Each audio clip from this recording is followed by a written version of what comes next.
All right, looks like we are live. Let me know in the chats if you cannot hear me or see me, and I will try to make sure that I fix that. Right, sorry for trailing off there. I'm trying to figure out how to get to the video link. It's okay. Well, I'm gonna cross my fingers and hope that you can all hear me. I can't see the chats right now. One day, I'll understand how to make all of this work right. Okay, back to the actual video though.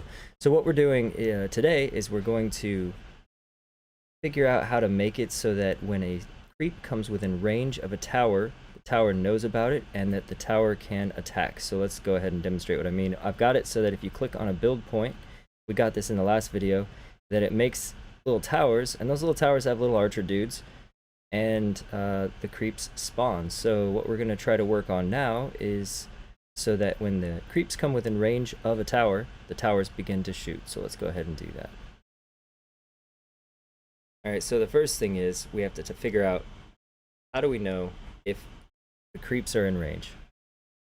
So what I'm going to do is I'm going to go ahead and create a new node. It can be a 2D node. There's a couple ways that you could do this. I actually can start with my archer tower, so I'm going to open that one up. Do not save. Alright, so with the archer tower, we already have a couple of archer dudes. These are animated sprites. We've already got the main sprite for the tower itself, and then here's the node. So first off, we are going to attach a script to this one. So we got archertower.gd. Go ahead and hit create. And the next thing we're going to do is we have to add an area. Let's go ahead and do that. So I'm going to hit Command A to add a node, and this is an area 2D. So an area 2D is exactly that. It just defines an area. You'll notice that if you add one, it will have a warning by default. It says it has no shape, so it cannot collide or interact with other objects. So what we're going to do next is we are going to add a shape. We have to do a collision shape 2D, and I believe the warning here says that. So it says, consider adding a collision shape 2D or a collision polygon 2D as a child to define the area's shape. So let's go ahead and do that. I'm going to select that guy, Command A, and it said a collision shape 2D. And you can see there's a polygon and there's a shape. Well, we are going to add a shape. So now our shape is giving us a warning. It says a shape must be provided for collision shape 2D to function.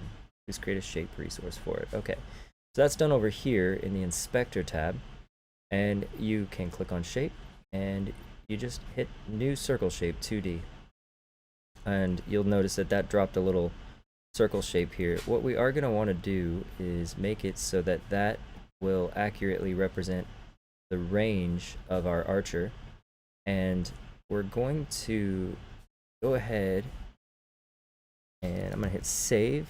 And I'm going to add one of these towers to the scene here. And I did that because I wanted to show you what the range would be. If I remember right, this archer, why is he so large? Who is he a child of? Okay. So we're just going to actually shrink that guy down. Go to transform. I think he's 0.5 is what they get spawned in as when you click half size. There we go. Alright, so now that blue radius that you see there, that's what represents what will serve as the range of this tower. And that's pretty solid range. We may need to tone that down a little bit. So to do that, grab this outer handle and just pull it inward and save, and we'll go ahead and look. Alright, so sure, we'll leave it at that for now. It's roughly the same, a little bit smaller. So we'll go ahead and leave that. And the next thing we need to do, now we have a script already attached, so we did that, and I'm just going to select this area 2D. And remember, a couple of times previously we've gone to the node tab on the right hand side here. I'm going to go ahead and click that, and we have a couple of options. In the area 2D signals, we have area entered, area exited, area shape entered, body entered, body shape entered. There's kind of a couple ways we can do this. If we're using kinematic bodies, which right now we're not, you would use body entered. We're probably just going to use areas. So let's go ahead and tag that one. We're going to say area entered, and we're going to attach that to the parents script, which is the default. Connect. Now we've got this on area 2D and area entered. And we're also, in order to be able to test this, we're also going to have to open up our Scorpion. Let's go ahead and do. Okay, so we'll go in here. And our Scorpion, we need to make sure that he belongs to the enemies group. Add. Alright, so we've got this guy. He belongs to the enemies group now, which you'll see why that's important here in a second. And remember how over here we chose the on area 2D area entered. Well, in order to detect something, it has to be an area. So let's go ahead and define an area here. You might be asking yourself, why do I have to do this? The Scorpion, obviously, it's right there. And it's kind of the tricky thing with sprites, is the image can be much bigger than the part of it that you care about. Normally it isn't. Normally it's a nice little box around it, but if you wanted to be more precise, you could do it in this way. So what happens here is we get to manually define the shape that will serve as our collision detection. So here I've got this area 2D. I'm going to go ahead and add a collision shape 2D now. And you'll notice on the side over here, every time I type up here and I find things, but the recent ones that you've used will also show up over here. So I can just click on it, double click, and it adds it. I'm going to go here, and I think a circle will serve us well. And we just want to make it so that it covers the Scorpion's body. We don't have to worry about being too precise, like pixel perfect. These things are going to be shooting automatically at each other, so it's not like player skill factors in here. So a little bit bigger bounding box isn't really going to hurt anyone. And you can now kind of recenter that if you want, so that it looks a little bit closer to it. We'll go ahead and hit save. Now the Archer Tower will be able to detect things, and you may remember I added this guy to the enemies group, and you're about to see why I did that. So we're going to go on into the signal, and you can double click, it'll take you straight to it. And here we're going to say area is a node 2D. So let's show you something here.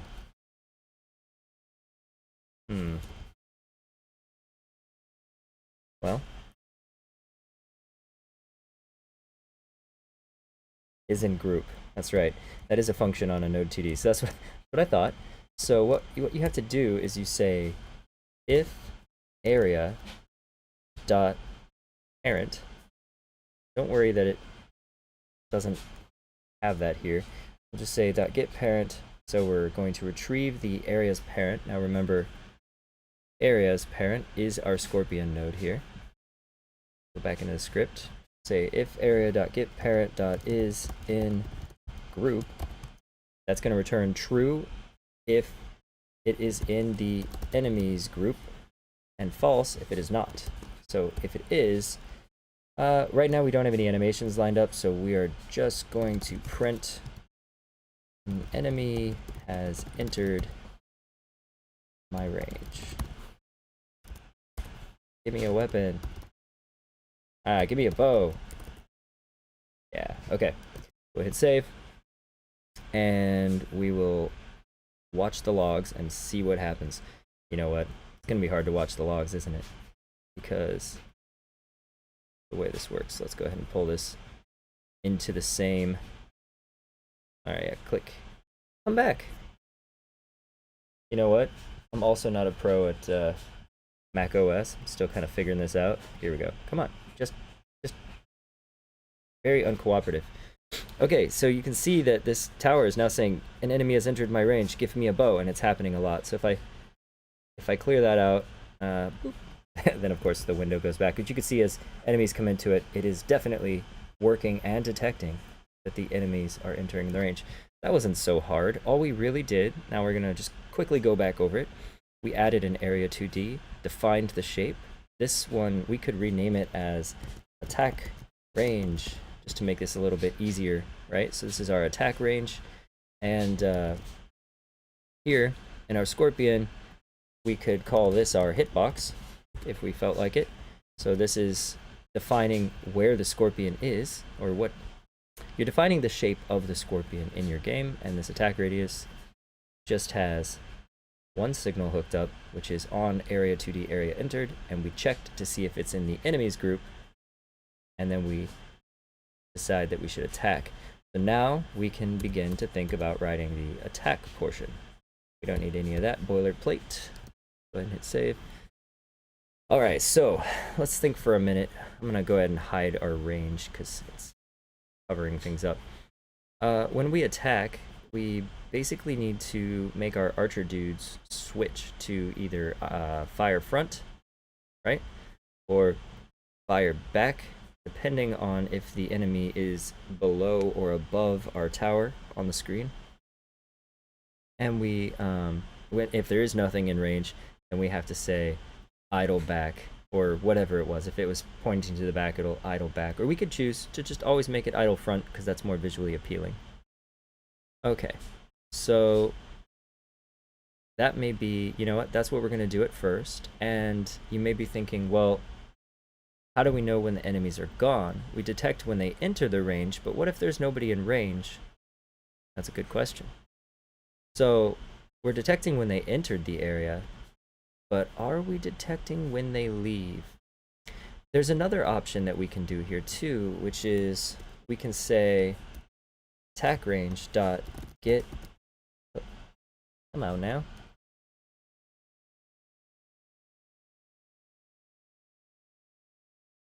Well, with get overlapping areas. There we go.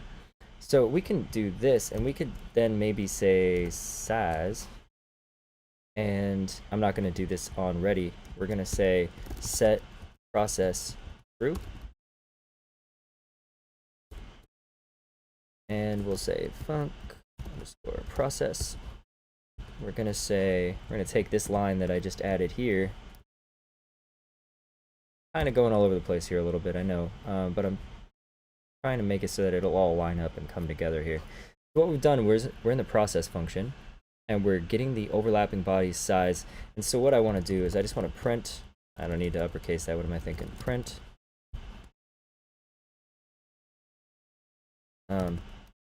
creeps in range. And hopefully, it's probably going to yell at me because I'm trying to add a string to a number, but let's go ahead and give it a shot here. And if, well, let's do an if too. So if we'll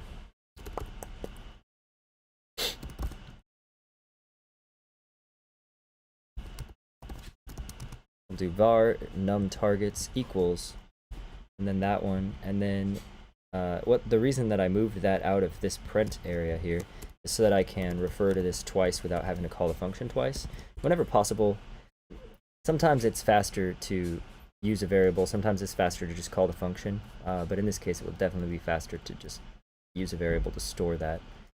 So we will say if num targets greater than 0, then print out there are creeps in range, and that is really all we need to do here in process. So hopefully we will hit play and begin to see it tell us how many creeps are in range down here. So just watch the bottom of the screen. Yep, it yelled at me because I tried to concatenate a string and a number. It did not infer the type very well, but it did tell us, okay, creeps are entering the range. We've got 2, 3, 4, 6, 7, 8. It is definitely counting them, and that seems to be working fairly well. So let's go ahead and do that. And you may remember we made it so our spawn points could have a smaller creep count. We're just going to reduce each of those creep counts to 1. Let's go ahead and do that. That'll reduce the number of repeats in here, because we're going to see a whole lot here. And we could say else print nothing to shoot. Alright, so we've got one target on the screen, and shoot. Well, there we go. You can see creeps in range 1, 2, 3, 4. 4. How did it do that? Oh, I suppose. Yeah. Okay, so it's totally working, and you should see maybe every now and then Nothing to shoot. Yep, cool. And that is how you can tell when you need to go to idle. So now we're gonna set up our state machine. Right now we're throwing these out, but we can do something along these lines.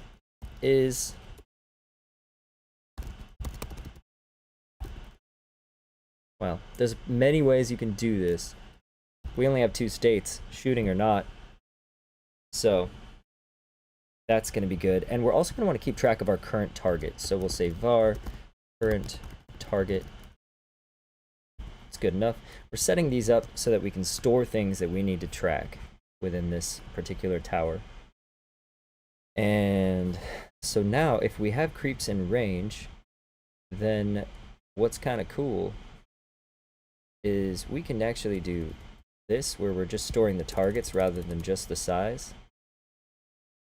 And this actually only ever no, it needs to get called regularly. So if the number of targets targets now doesn't exist because it's actually targets.size. So if that's telling us if there's anything in range, then go ahead and use that. Why is it yelling? Oh, because num targets doesn't exist. Targets.size. All right. So now nothing's really changed except for that now we're storing the targets. So what we can do here is we can say targets, we can say current target equals targets sub 0. So it's always just going to take the first target. And that may be the closest and it may not be the closest. It's going to appear quite random and we can make things like that smarter as we go on. But right now, we're just going to leave it like that. And otherwise, we'll say current target equals null is firing equals false. And, you know, we may want to wrap these in a function that some other objects can call because it may be something that we want to expose to players, but we can, again, think about that later. So right now, we've got it set up so that we can set our target and we could say is firing equals true. Okay. So we can now set ourselves to be firing or not, and we keep track of our current target. So now we need to do something else. Yeah, we definitely probably want to get a function here. So let's go function start firing, because we want to do many things when this happens, not just one thing. I'm going to go ahead and use that. Stop firing. Okay.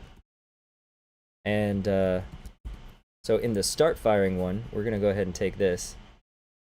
And maybe start firing takes a target. That sounds good. And we'll say current target equals target. We don't have to do that anymore. Well, we have to say this. We have to say start firing. And then here we say targets sub 0. So we're saying start firing at this guy, right? And in fact, if you wanted to, we could make this even easier to read by saying start firing at, and then you provided a target to start firing at. That just makes it so, like, reading the code, it's extremely easy to understand that you call this function, you begin firing at whatever you tell it to fire at here. So that's pretty cool. We'll go ahead and do that. And we will also say is firing is true.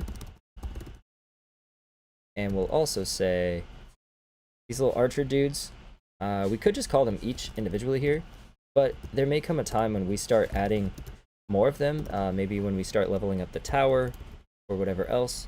So what you can do is you could actually add these to a group, or we could just iterate or loop through all the children of archers. Thinking about it, the smarter thing is to just iterate through the children of archers. So as long as we only ever spawn little archer dudes into this group, into this node, that's going to be the best way. If we use a group, you might actually reach out and get archers that belong to other towers. That would be confusing. That's a hard one to debug. I've done that before.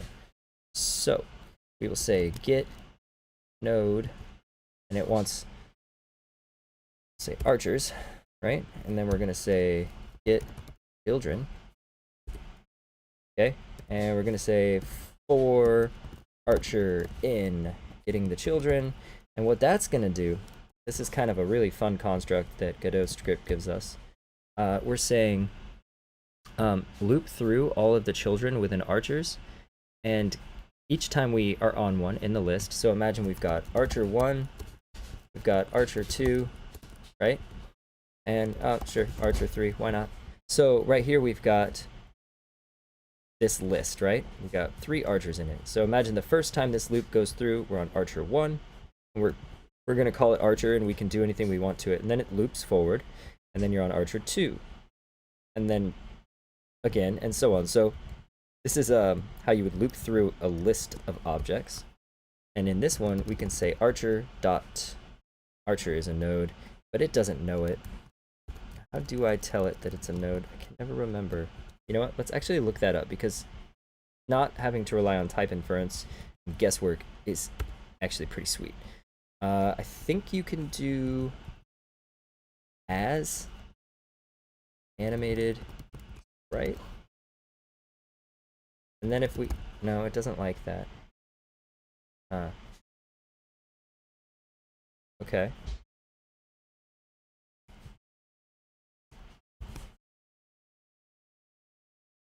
Doesn't like that either. All right, we're gonna look up that real quick, because this is actually gonna be pretty important. So, grab a browser node here. Go ahead and expand that. We'll say GD script typed loop through array. Let's see what that gives us. Array iterating. Okay. Function. Yeah, you know, that wasn't exactly what I was hoping for. How do I tell you what kind of... Maybe my searching is not that great today. GD script typing. Optional typing. Yep. Do this. Oh, okay. Well, can I do it in a loop? I can not. Oh, yes. Maybe we can. And it did work the way I was so close. I think I just have to have it in parentheses. Maybe. Okay, guess what? I'll figure this out later, and hopefully I'll be smarter next time. So we're gonna do archer, and it is a animated sprite. So here we can do that idea. We can say archer as animated sprite dot play, and of course it has several options, but the one we're interested about is fire front or fire back. Right now we're not going to worry about that. We're going to just say fire front. Okay, and now we can say in stop firing, which is going to be the next thing that we're going to want to set up for calling, because this is going to set them up so they look like they're firing. It's very similar to this one. The only difference is that we're going to set the target to null, and we're going to set this to false, and then we're going to loop through our archers, and instead of saying fire front, we're going to say idle front. Okay. So let's got start firing at, good, and here we need to say stop firing. Great. So we've given it a brain. That means every tick, this archer is going to check for enemies. If it has any enemies, it's going to grab the first enemy and start firing at it. And once it does that, the archer is going to start playing the fire front animation. So right now, it's just animating, but that is a baby step in the right direction. So let's go ahead and see what... Oh, error. There's no size on base array. I feel like that is incorrect, because that's fine. Try again. I was incorrect. Ah, okay. Cool. So here we go. Oh, look at them shooting. They're shooting. Do they stop? They stop. Oh, yeah. It's kind of working, guys. So that's pretty sweet. They're doing exactly what we'd hope they would do. They're sitting there doing nothing until things are in range, and then they start shooting. That's pretty cool. All right, so there's definitely some more we can do to polish that, but that's basically it. We've got a start firing at function, a stop firing function. We check for enemies, and if we don't have any, we call the correct one. We do not even really need this area entered connection anymore. This is entirely superfluous.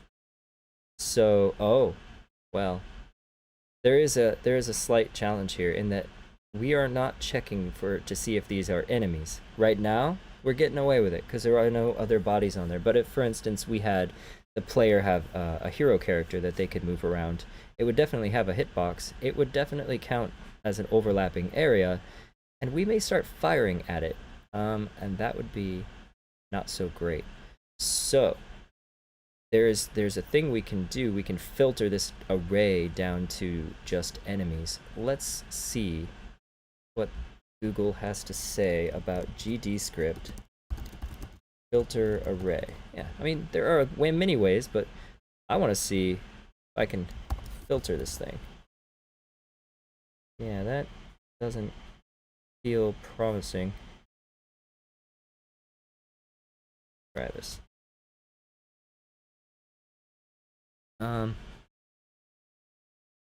These are people talking about adding this functionality to GDScript, but that was not even that long ago. Yeah. Okay, so this has not been done. This is the filter function. Static function. Yeah. Oh, that's neat. So they provided us with a function that we could use. Totally not necessary. Not going to dive into that. I was just checking because it would have been possible that we could have called something like .filter. So we can't do that. So, ooh, I wonder if there's an array intersection. I'm trying to get fancy with you guys. It's not necessary to do it this way. We can use if-thens, but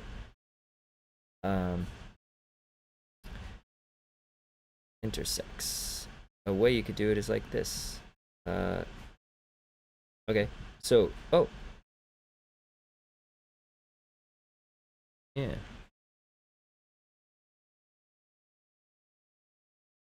Yeah, okay. I dig this. This is a useful one. So, we're gonna snag that. And we're just gonna add it up here.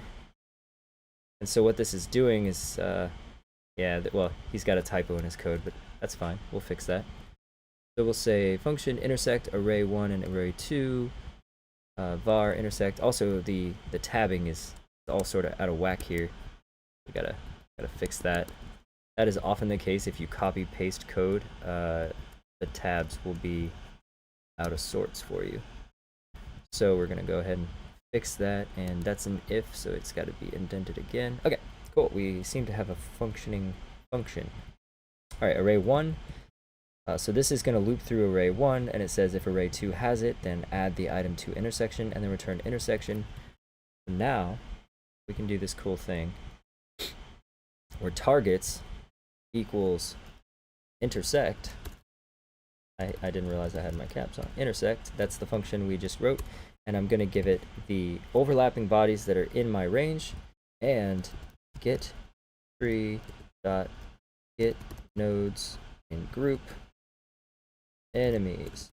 All right, there probably is faster ways to do this, because this is actually incurring a lot of overhead, but this ensures that targets will only ever contain enemies. It will not ever contain friendly units. So let's go ahead and try this out. Nothing works now. This means I broke it, huh? So our intersects function does not work. I'm just gonna go ahead and leave that out. We'll cross that bridge when we get there, since I went down that rabbit hole and didn't make it work. Save. Try running again. Make sure I didn't break it for real. Yeah, they're still firing. Okay. Obviously, they're not shooting arrows yet. We are definitely going to have to make those work. But let's the next thing is we actually want them to start damaging their target. So let's go ahead and go into our Scorpion, go into the script. It doesn't have an HP, but we can export our HP equals, let's give them 5 hit points by default for the Scorpions here. So they've got a speed, they've got HP. That's all a Scorpion's gonna have to have, huh? And we're gonna expose a function called take damage, and gonna take one parameter there called damage. So we're gonna say take damage, and we're gonna say HP minus equals damage. All right, and what we can do then is we can say if HP is less than or equal to 0, then that means we've died. So you can say self dot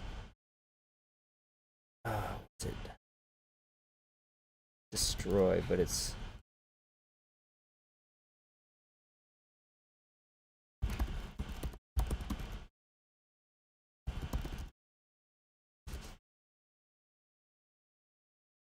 got, you have to call a delayed queue free. Here we go, queue free.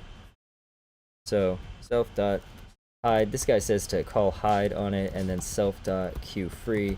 And what that does is it says, hey, the next time, as soon as we know that nothing is trying to look at this thing, and everybody's done with it, then delete it. Otherwise, you make it into a thing where you delete it, and then there's something else that has a reference to it and tries to look at it, but now it's gone, and that can cause your game to crash. So that's why using queue free is the way to do this. So right now, that's not gonna. Let's also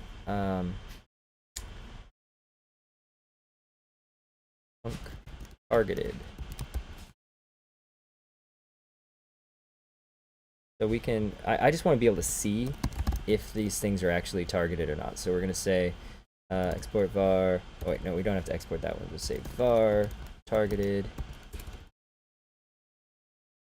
Yeah, we'll do targeted equals false. And here we've got is targeted. And do that. Targeted. It's TF. Okay, so that should work. There we go.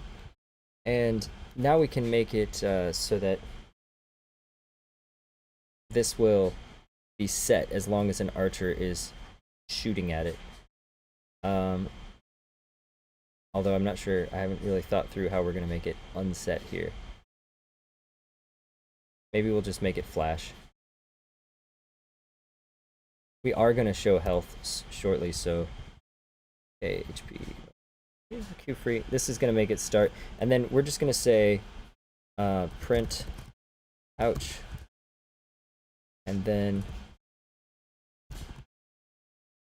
the HP. Alright, so that'll work. Now,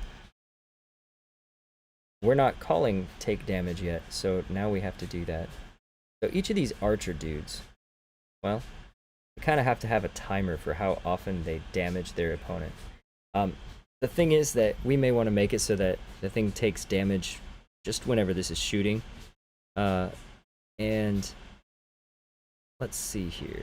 This node may have some group things. Animation finished. Well, when it plays the last frame, if the animation is looping, the signal is emitted every time the last frame is drawn.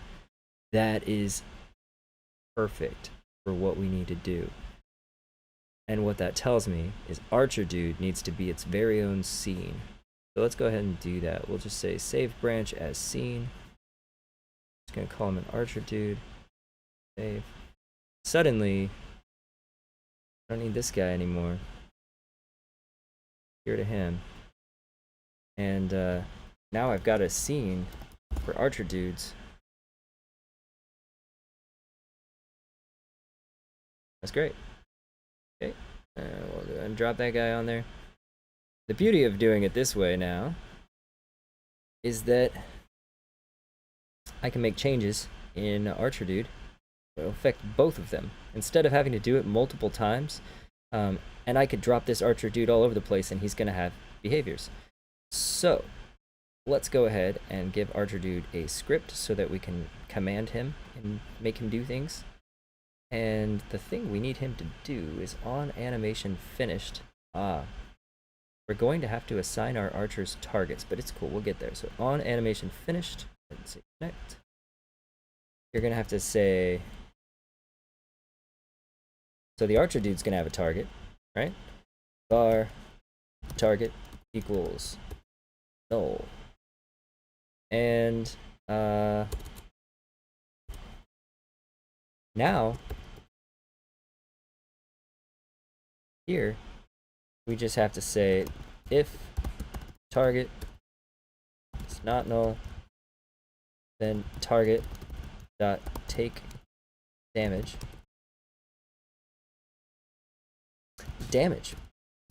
And up here we will say export var damage equals 1. So he's just going to do 1 damage off the... And then we may want to make it so that we can calculate fire speed later, but that's okay.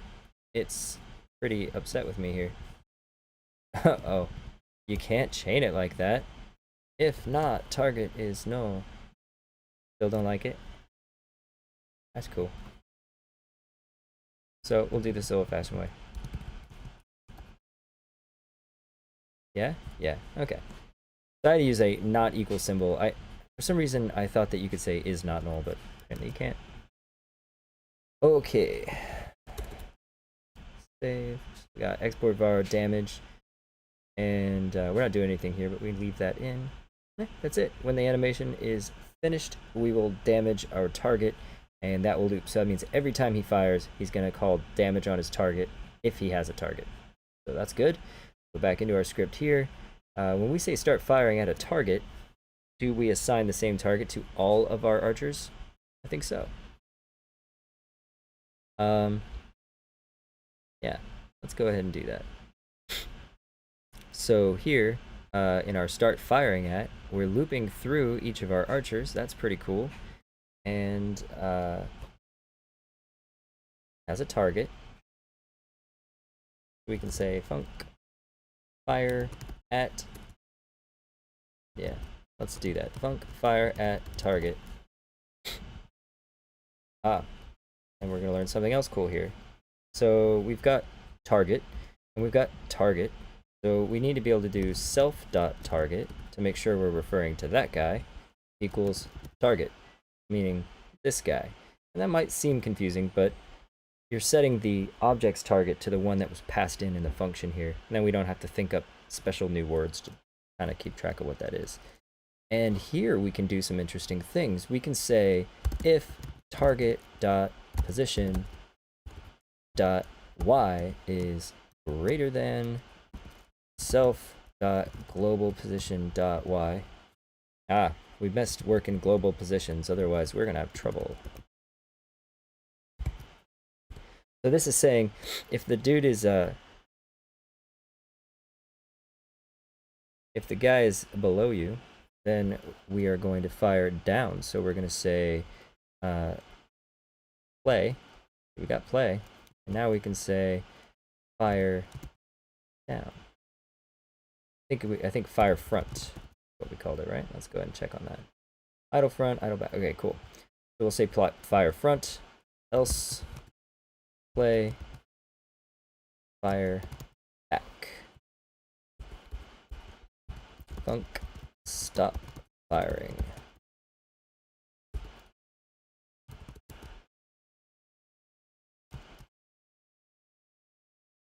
And we need to keep track of var facing.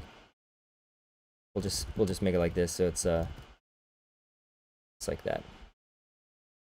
Say facing front equals true, facing front equals false. When you call stop firing, you'll say play idle front if facing front, else play idle back. So this will mean that he'll just stay facing in the direction that he was before, and he'll automatically control his things. All we gotta do is say fire at and stop firing. So that's neat. And then here, when the animation is done, it's going to call that if it has a target. Now, we may need to have a thing in here where we just say var is firing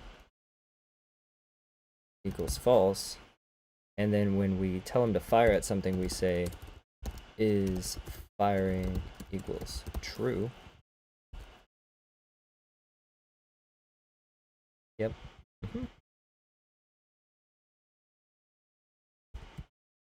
Do that.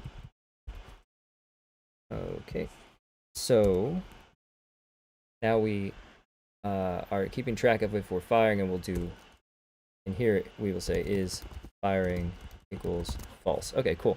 So we're gonna keep track of if we're firing, and then if we're not firing, and then down here, target's not null, and is firing. We want to make sure that we're supposed to be damaging our target. We don't want to just damage our target willy-nilly if we're not even firing. And that may be all we need there. That actually simplifies this quite a bit and makes it smarter. So we can now just say archer dot fire at target. And you'll remember over here had fire at as a function that we defined. So we can say archer dot fire at target. Yay! For stop firing, we just say archer dot stop firing. It will automatically do the rest. It's kind of cool. We may not even need to keep track of our current target and is firing all that after this, because the archers are actually tracking that themselves. That's pretty neat. So let's go ahead and drop that, since we've just moved it out of our tower and into our archers. Intersect. I don't need this anymore because the mess didn't work. I probably did it wrong. We'll find out. And we don't need this either, actually. So we talked about some interesting things, but in the end, we didn't need a lot of it. So we call start firing at a thing when we first detect it, stop firing when we don't have anything in range, and they should maintain their target most of the time. So let's go ahead and hit play and watch what happens. Let's see if anything blows up at us. Okay, they're firing. Aw, darn. I see what happened there. Target is not equal to null. Is firing. Now, let's pay very close attention to this error. Non-existent function take damage in base area 2D. Well, how would that happen, right? This is the thing it thinks we're talking about. Didn't get the scorpions. So, here where we say start firing at, actually I have to say get parent. Remember, the area is a child of the scorpion, and the scorpion is the thing that has all those useful functions on it, not the area that defines its hitbox. So we have to make sure we call get parent on the area that is in range. Let's go ahead and try that again, and hopefully, all right. And you know what? Take damage in base previously freed instance on a null instance. That's not great. I'm pretty sure. Ouch! I have 4, 3, 2, 1, 0. Freed himself. It went to disappear. I tried to shoot it. Now that's pretty neat. We might be able to do something like this. There's some ways that you can check if it's been freed up, but we can also just say, you know, after it's done the damage, it calls this take damage function, right? We can go to our archer dude and we can say fire at, and it takes damage here. And we can now say target.take damage. Well, we'll say if target.hp is less than or equal to 0, then we will stop firing.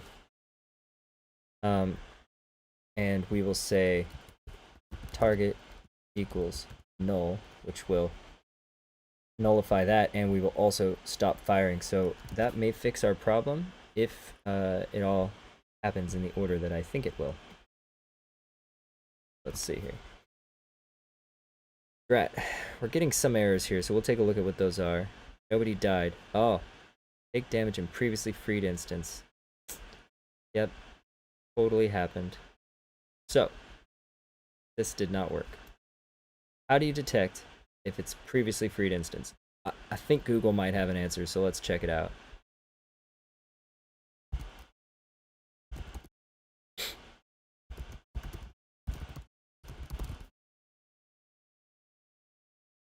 See what we get. Yep, attempt to call that, blah, blah, blah.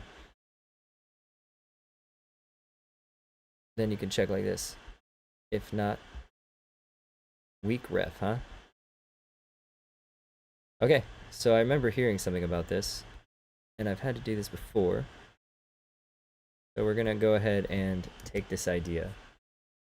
And so what happens here is that our target, it can actually be set to a weak ref of target, right? So we'll say weak ref, which is a weak reference, and it returns a weak reference to the object.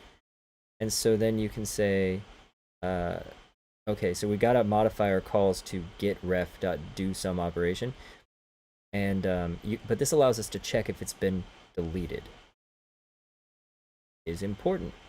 So here we're setting our targets. Anywhere where we're calling our target, yeah, that works there. But down here, we have to say target dot get ref. And remember, that will return false if the object has been erased. So we actually can just do this. Say if target.getRef, it'll be true if the thing exists, it'll be false if it does not, and is firing. So if it's firing and your target is still alive, do that. Now, is this for sure going to work? I don't know. Let's also see what these are. It says error calling method from signal area entered. Where is that happening? It's happening in our Archer Tower on area 2D.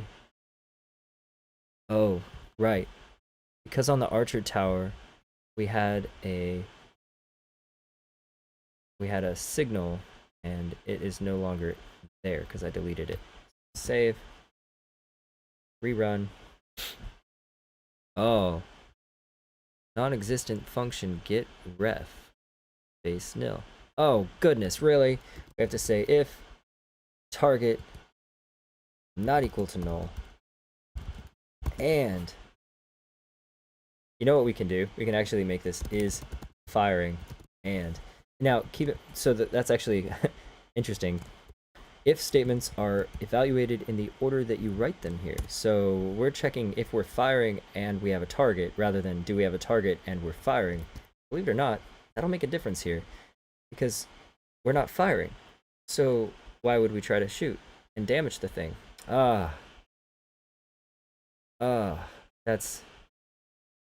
That's great. That's because I didn't add that get ref call here. Man, try that again. Come on. Oh, things are dying. Let's slow the scorpions down and give our archers a chance. Set the default speed to 1. Okay.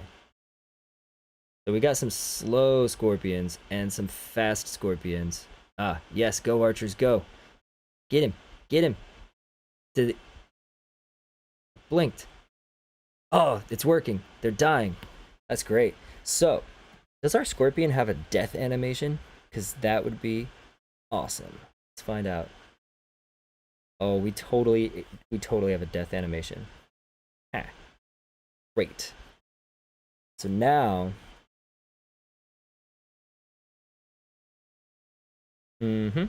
yeah, let's make it so that it looks like it dies. We can do this. So I've selected the animated sprite, and it has that handy dandy animation finished function. We're going to go ahead and connect that. Now on animation finished, and we will say if HP is less than or equal to 0, then we will call this hide and queue free, right? But otherwise, so that's only going to do that. It's only going to happen. We can also check if animated sprite dot doing that. Oh, because there's an error and it's frozen.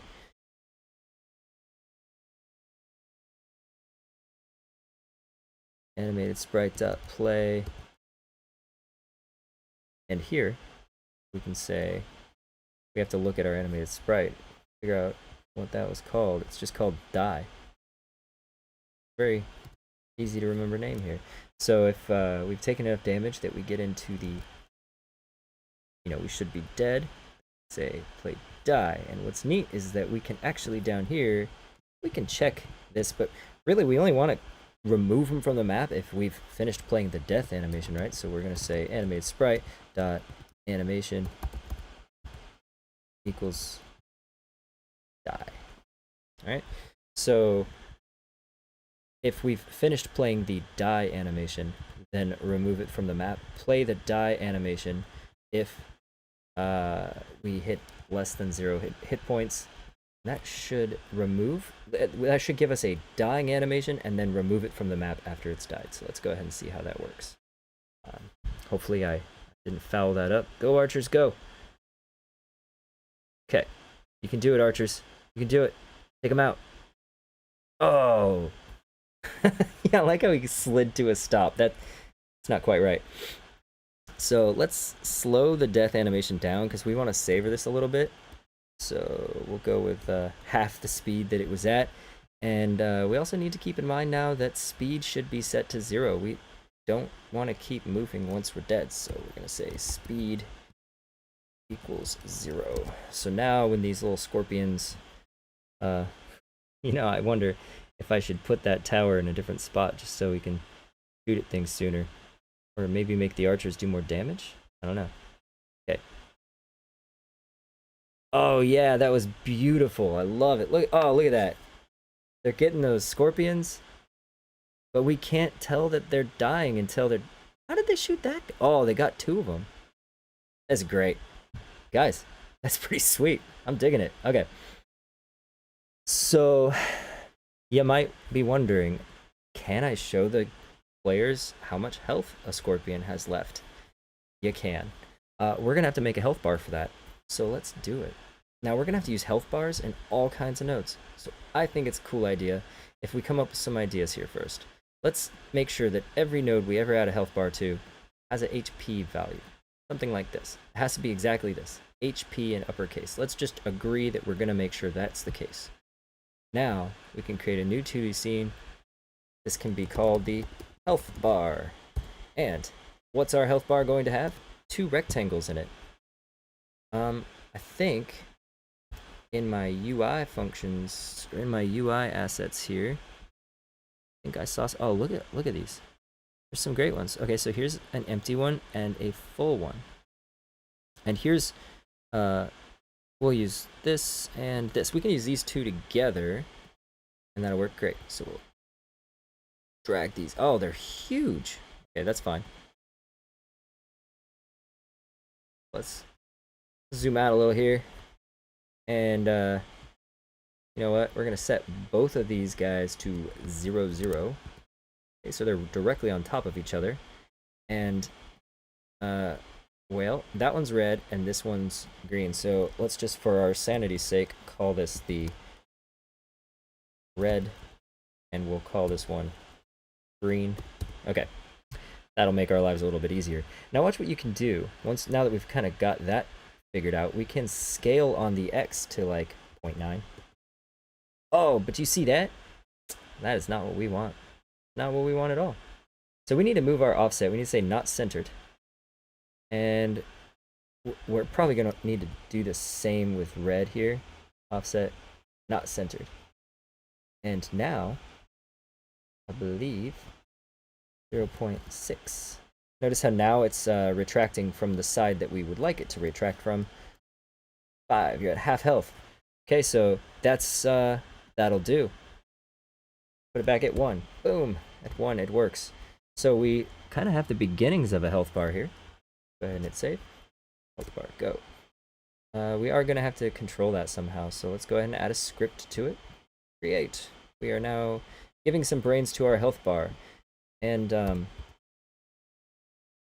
remember, we all agreed, we were going to make sure that whatever we added a health bar to has an HP value. The reason this is important is that we need to be able to, in the beginning, say var max HP equals, well, like this. On ready, var max HP equals get parent dot HP. Okay, HP. Stop that. All right, so that's going to make sure that we're running on the assumption that it's going to have that, but that'll set our max HP to that. And then we got to say var HP equals max HP. So what this does is it sets it up right off the bat, and then we're going to say func update HP.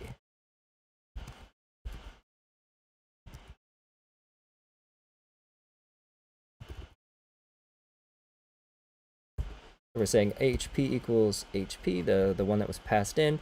Now comes the tricky part. Not really. This isn't tricky at all.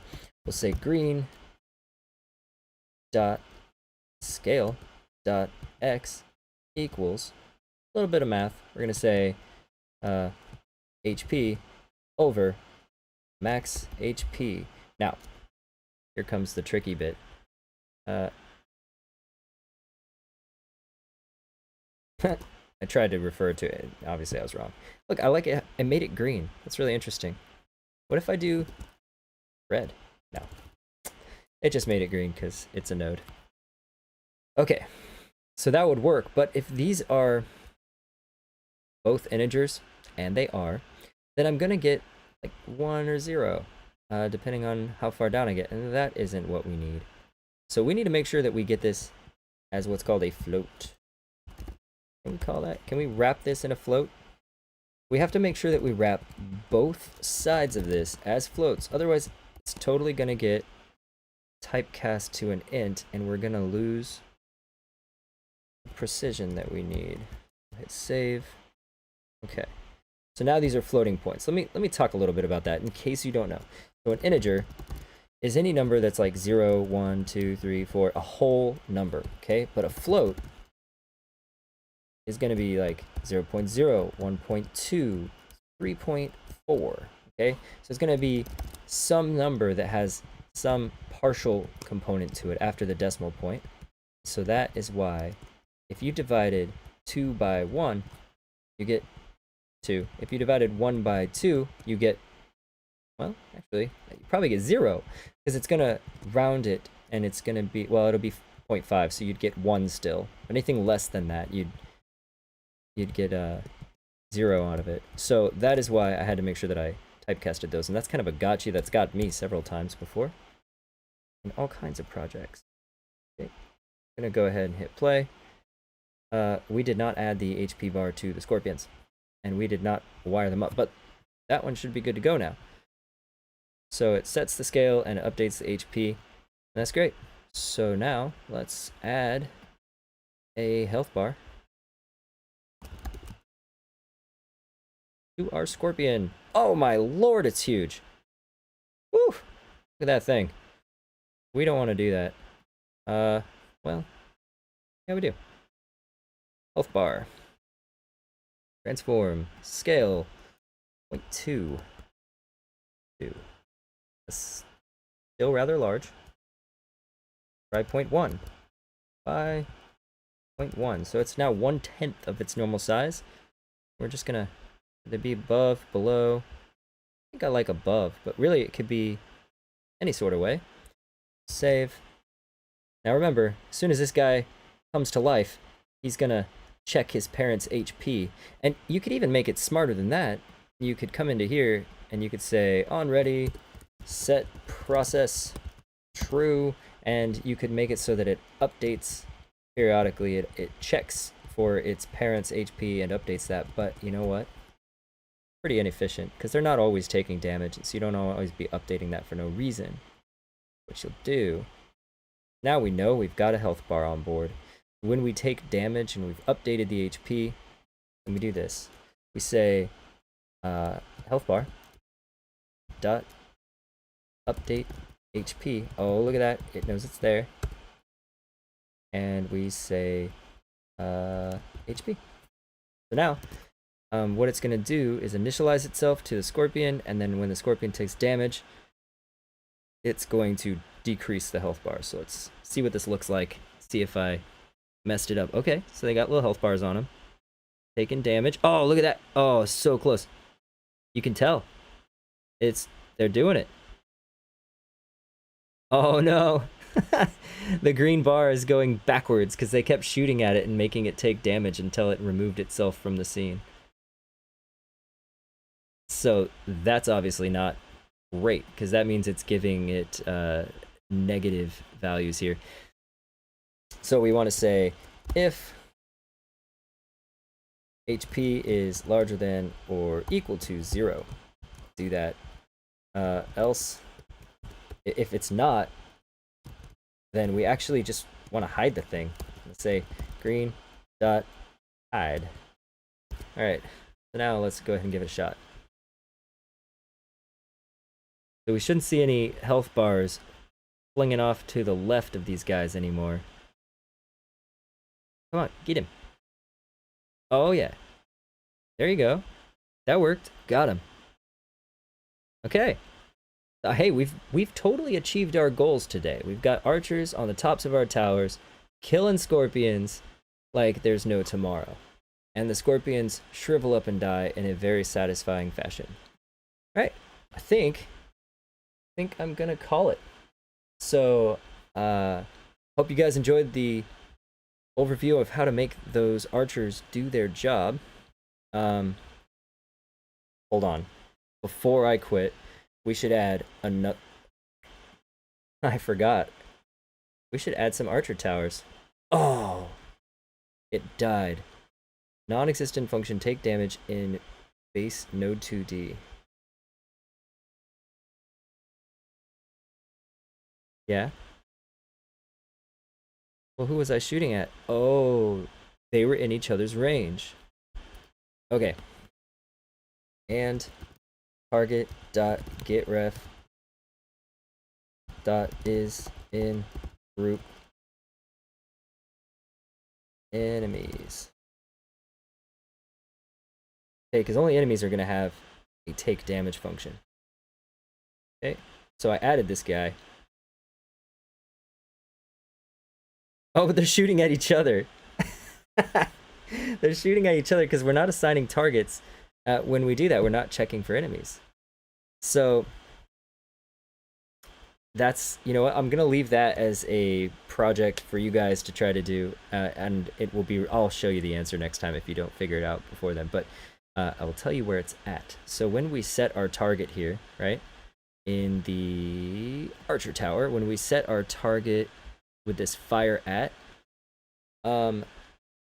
we need to make sure it's an enemy. But remember, who's telling us who to fire at is actually the level. No, it's happening here. It's happening when we are processing in the archer tower and we find our targets.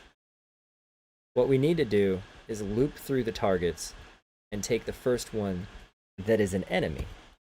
So we will say for target in targets, if target dot is in group enemies,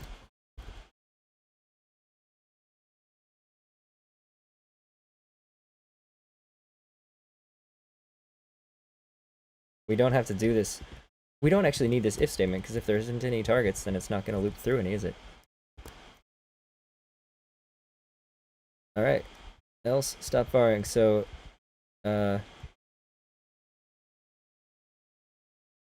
Hmm.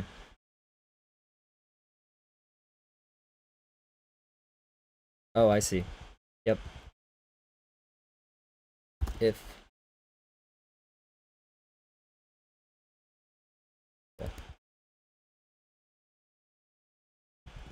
said I was gonna leave it, but I couldn't. I just couldn't leave it. So this way, if there are targets to fire at, then go ahead and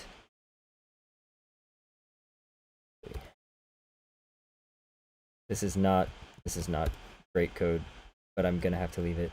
If there are targets, then loop through and start firing at things, and then it's gonna return.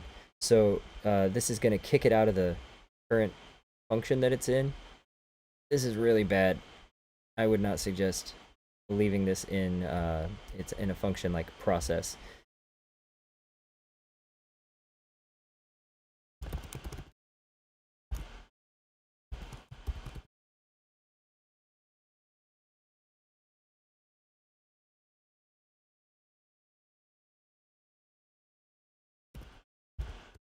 There we go.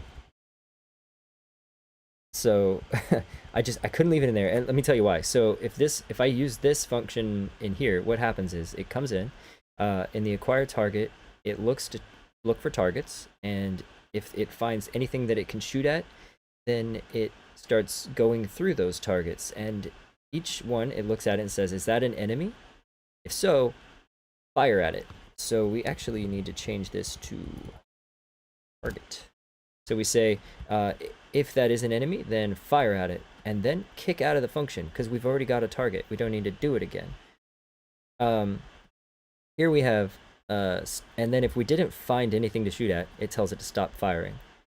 If we had had that in the process, then it might be that we thought everything was fine, we'd add other stuff after that, and it would never get called if it wasn't firing anything. It might be really confusing. So putting in its own function keeps that from happening. Go ahead and watch what happens if I add a target now. They're just like, no, we don't care about anybody. They don't care about anybody anymore. Totally broke it. I should have quit while I was ahead. Now I gotta push forward. Okay. So, what changed? Well, is the Scorpion in a group enemies? That's one question. Groups, enemies. Yes, it is. Okay. For target in targets, if target is in group enemies, start firing. Yeah, I mean, that worked before, right?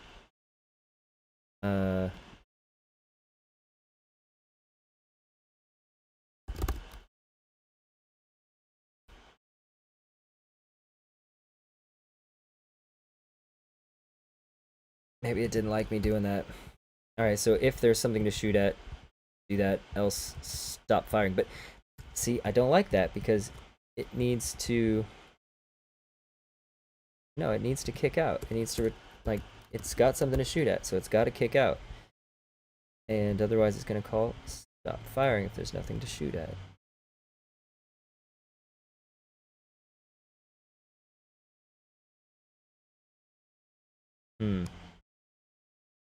Yeah, there's a flaw here, and I have apparently talked myself into not thinking straight. Because they won't fire at anybody anymore. Are we getting anything? Yeah. Let's do some of this. Print. Yeah, you know what? You can actually debug, so you can say for target. You can add this little breakpoint here. Now when I run it, I'm gonna go like this. Automatically stops. I can take a look at, I'm in this function, I'm in targets, I'm looking at targets here. I can click on it. Man, now normally you can look at the node here. Oh, yeah, and so you can have a look at that node and learn a little bit about it. The debugger in Godot isn't my favorite because it's kind of hard to inspect the nodes and figure things out. But you're looking at, there are 3 things in range, and this is looking at one of them. So from here, you can step forward or over. So I'm going to go ahead and step over, and I'm looking at a different guy. Step in. Oop, nothing. Nothing. It kicks out. So, for whatever reason, none of them is in the group enemies. And I kind of think that isn't right. But let's see what happens if we take this line out. So I'm commenting it. And this is going to be the same as when it was taking the very first target. I'm going to add a... It stopped on my breakpoint, so let's get rid of that. Try that again. Okay. I added this down here. Okay, he's shooting at a scorpion. Got him. Alright. Now, if I do this, they're going to keep shooting at each other. And that is not what I want. Right? So, these guys are just doing a dance up there instead. Alright. So I've got a bug, and I'm going to squish that bug later. But I hope you guys enjoyed. I'm going to go ahead and actually kill the stream because I haven't solved that yet. Sometimes you end on a win. That's what I try to do. This time, I ended on a win or had the opportunity to, but then I kept going.